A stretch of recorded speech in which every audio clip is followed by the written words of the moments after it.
இந்த பிரசன்டேஷன்ல heat capacity அப்படிங்கிற கான்செப்டை பத்தி பார்க்கலாம். ஹீட் கெப்பாசிட்டியுடைய definition variation of heat capacity at constant volume and constant pressure. சிபிக்கும் சிபிக்குமான ரிலேஷன்ஷிப் என்ன அப்படிங்கிற இந்த 3 ஹெட்டிங்ஸை இன்னைக்கு டீட்டெயில்டா பார்ப்போம்.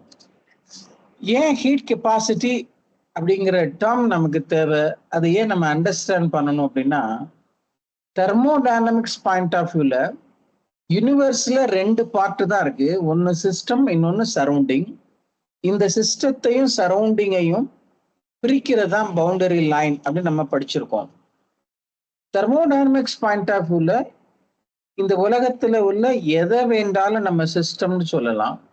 எதை நம்ம படிக்க போறோமோ, உதாரணமா கடலை இப்ப நம்ம ஒரு சிஸ்டம் அப்படின்னு சொன்னோம்னா, கடல் இல்லாம உலகத்துல இருக்கக்கூடிய மற்ற போர்ஷனை எல்லாத்தையும் நம்ம சரௌண்டிங்ஸ்னு சொல்லலாம். கடல் அப்படிங்கிற சிஸ்டத்துடைய ஹீட் கெப்பாசிட்டி வேற, உலகத்துல உள்ள மற்ற சிஸ்டத்துடைய ஹீட் கெப்பாசிட்டி வேற. இந்த ஹீட் கெப்பாசிட்டி அப்படிங்கிற டேர்மை நம்ம அண்டர்ஸ்டாண்ட் பண்ணாதான் அது எனர்ஜியை எப்படி ஹேண்டில் பண்ணுது, குறிப்பா எப்படி வெளிவிடுது, எப்படி எடுத்துக்கொள்ளுது, உட்கொள்ளுது அப்படிங்கிறத நம்மளால புரிந்து கொள்ள முடியும். உதாரணமா கடல் சில நேரங்கள்ல என்விரான்மெண்ட்டுக்கு டெம்பரேச்சரை கொடுக்குது, சில நேரங்கள்ல என்விரான்மெண்ட்ல இருந்து சரௌண்டிங்ல இருந்து டெம்பரேச்சரை வாங்கிக்கிறது.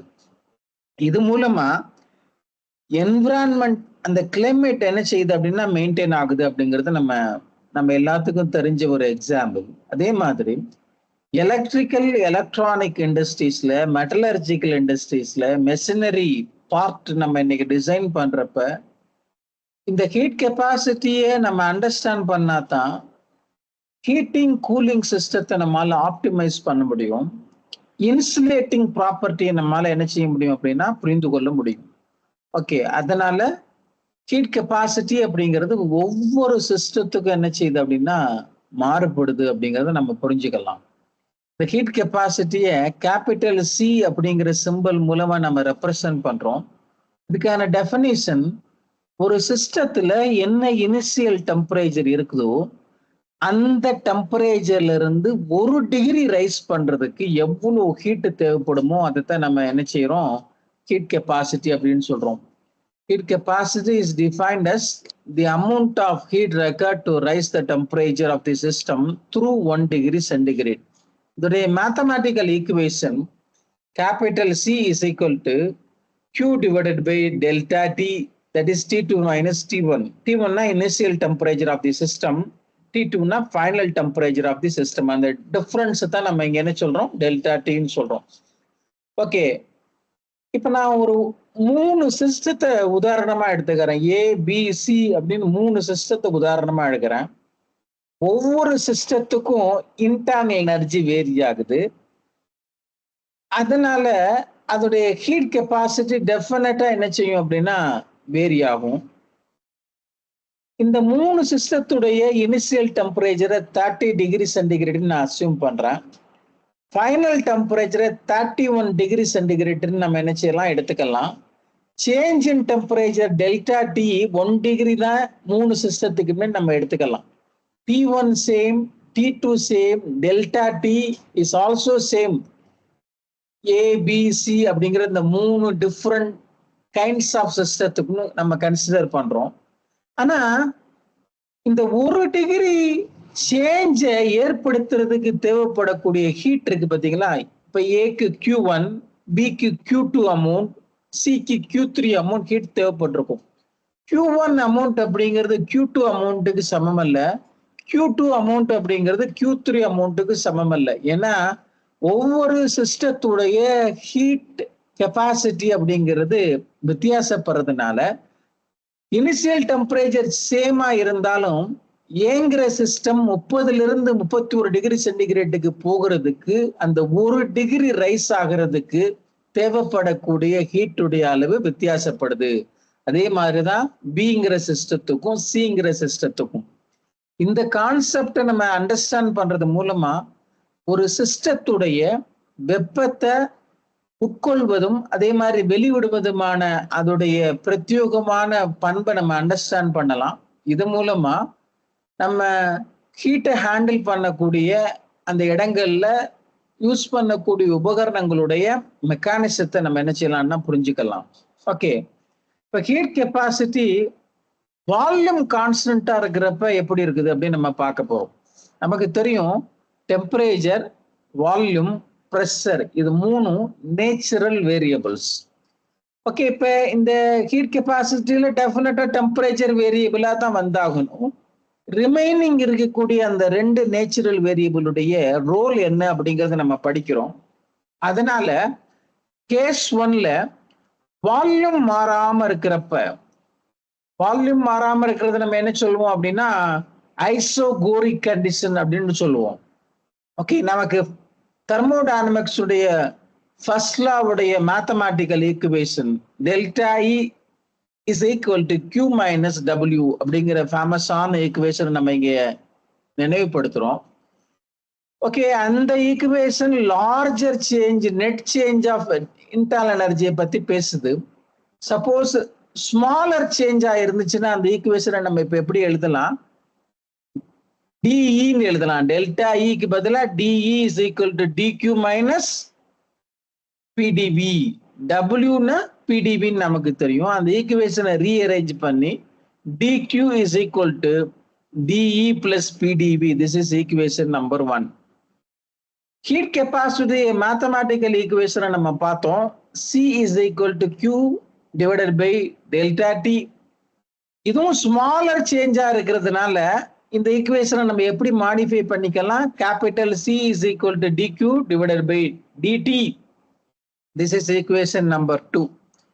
ஈக்குவேஷன் நம்பர் 1லையும் டிக்யூ அப்படிங்கிற டேர்ம் இருக்கு, ஈக்குவேஷன் நம்பர் 2லையும் டிக்யூ அப்படிங்கிற டேர்ம் இருக்கு. அதனால ரெண்டையும் கம்பேர் பண்றோம்.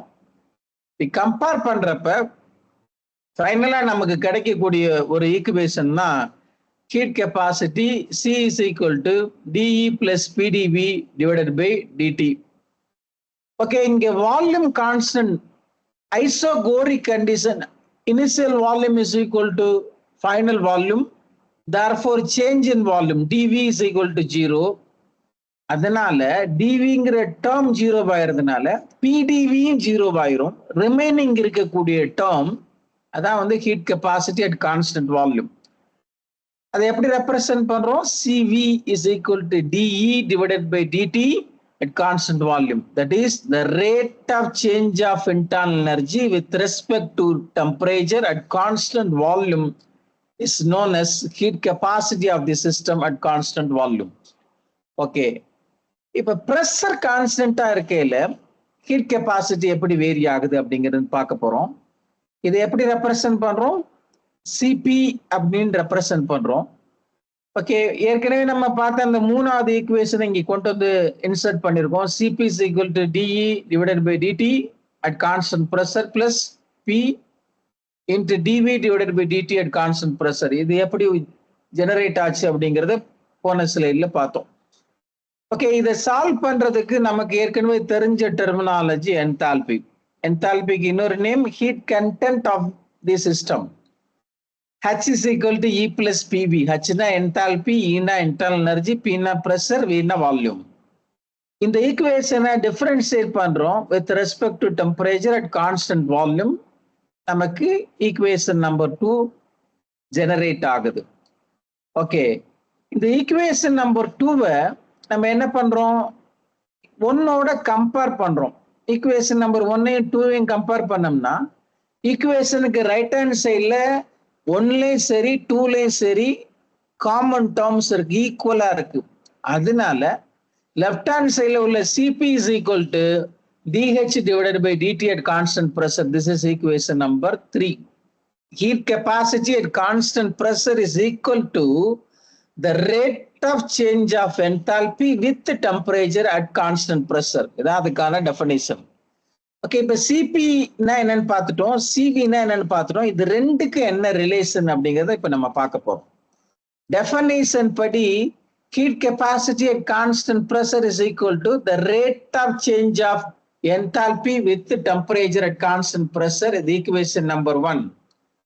heat capacity at constant volume, that is CV is equal to the rate of change of internal energy with respect to temperature at constant volume, that is dE divided by dt at constant volume. This is equation number 2. equation number 2 மையும் 1 இப்ப நம்ம compare பண்ண போறோம். என்ன செய்றோம்? 1 2ல நம்ம கழிக்கிறோம். கழிக்கிறப்ப ஒரு புதுசா ஒரு ஈக்குவேஷன் நமக்கு கிடைக்குது. Cp minus Cv is equal to dH divided by dt at constant pressure minus dH dE divided by dt at constant volume அப்படிங்கிற ஒரு ஈக்குவேஷன் நமக்கு ஜெனரேட் ஆகுது. ஓகே, நமக்கு தெரிஞ்ச கான்செப்ட் என்ன? H is equal to E plus PV. ஏன் இந்த concept இங்க இன்சர்ட் பண்ணணும் அப்படின்னா, Cp minus Cv is equal to 2 term அந்த ஈக்குவேஷன் நம்பர் 3ல ஜெனரேட் ஆயிருக்கு. ஒவ்வொரு டேர்ம் உடைய மீனிங்கும் நம்ம தனித்தனியா இப்ப என்ன செய்ய போறோம் அப்படின்னா கண்டுபிடிக்க போறோம். கண்டுபிடிச்சு ஈக்குவேஷன் நம்பர் 3ல சப்ஸ்டிடியூட் பண்ண போறோம். அதான் நம்முடைய எய்ம். அதுக்காக என்தால்பியோடைய மேத்தமேட்டிக்கல் டெஃபினிஷன் இங்க இன்சர்ட் பண்ணிருக்கோம். அதான் ஈக்குவேஷன் நம்பர் 4. இந்த டெரிவேஷன் முழுவதும் நம்ம ஒரு கண்டிஷனை என்ன பண்ண போறோம் அப்படின்னா, எதை டிஃபரன்ஷியேட் பண்ணாலும் டெம்பரேச்சரை பொறுத்து தான் டிஃபரன்ஷியேட் பண்ண போறோம். ப்ரெஷரை கான்ஸ்டன்டா வச்சுக்க போறோம். அதான் எளிமையான மெத்தட், எங்கேயும் கன்ஃபியூஷன் ஆகாம இருக்கிறதுக்காக. Okay, the rate of change of enthalpy with respect to temperature at constant pressure is equal to the rate of change of internal energy with respect to temperature at constant pressure plus P into the rate of change of volume with respect to temperature at constant pressure. This is equation number 5. Okay, equation number 5ல dH divided by dt at constant pressureக்கான meaning நமக்கு கிடைச்சிருக்கு. இந்த மீனிங்கை கொண்டு போய் equation number 3ல substitute பண்ணோம்னா 6 அப்படிங்கிற ஒரு equation நமக்கு generate ஆகுது.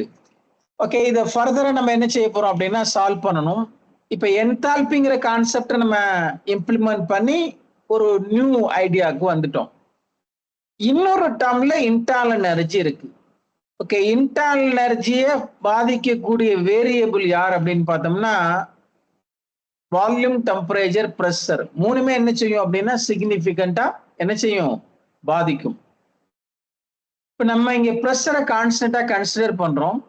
அதே மாதிரி நம்ம மேத்தமேட்டிக்கல் ஈக்குவேஷன் 3 டைமென்ஷன்ல எழுதுனா அண்டர்ஸ்டாண்ட் பண்ண முடியாது.